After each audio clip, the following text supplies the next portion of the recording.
Truth, insofar as I understand it, is a never-ending pursuit toward equanimity, toward peace and serenity, toward understanding, whereupon peace is a result. Truth is lifting the veil, the facade of appearance, and seeing the thing in itself, seeing, understanding, observing the essence of something. And this can take form in pretty much anything. General conversation, intersexual dynamics, political regimes, war, corruption. It allows one an understanding. Kind of the acquirement of knowledge leads one further toward truth. I think Spinoza quite well put it. I don't have the book on me, but basically said that the more knowledge you accrue, the greater understanding you get of oneself, what you like and what you don't like, and the greater understanding of the world around you and inside you, the further towards self-actualization you get to. And yeah, that's what truth is with a capital T. It's kind of like, I guess, an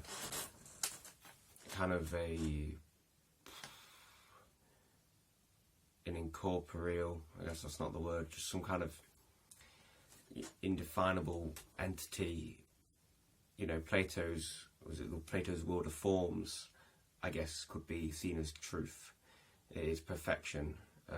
It is an unbiased, objective reality. And unfortunately, we have conditionings and, we've been brought up around the world, which has not tainted, but it's developed our mindset, our perspective to have a distorted vision of objective reality. And I don't think anyone has a true vision, a true foresight of objective reality, but we can exercise and employ our ability to reason and develop our intellect in order to come closer to this truth. So it's about, developing our intellect and garnering more and more knowledge, and one can do that through like reading and experiencing the world. Those two things in itself are sweet, pretty much, as long as you employ reason while you're reading and experiencing the world, so you don't take everything for fact. But yeah, it's, why listening to alternative points of view are good. Reading stuff that predates, modernity, modern literature, modern film, art, that sort of jazz. The pursuit of truth is, one could say, fulfilling in itself as you observe yourself, becoming more understanding of the world. And you don't really have a point of reference for your developing understanding other than a sense of greater peace, in contrast to, let's say, other people. You can see one scenario and have a sense of peace have a sense of peace in your relationship with that scenario. I don't know, you've been cheated on, someone dies in your family. Let's take the latter, someone dies in your family, you see death as potentially a part of life, living cannot exist without dying,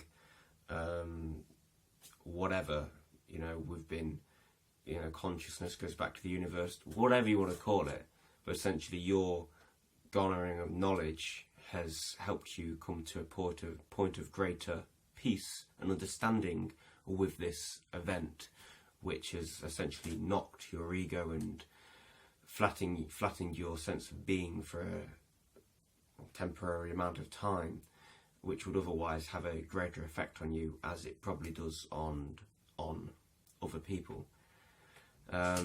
So yes, essentially the pursuit of knowledge can be called the pursuit of truth, but I don't know exactly where I stand in regard to tainted knowledge or propaganda, stuff that has been, you know, I mean, how can,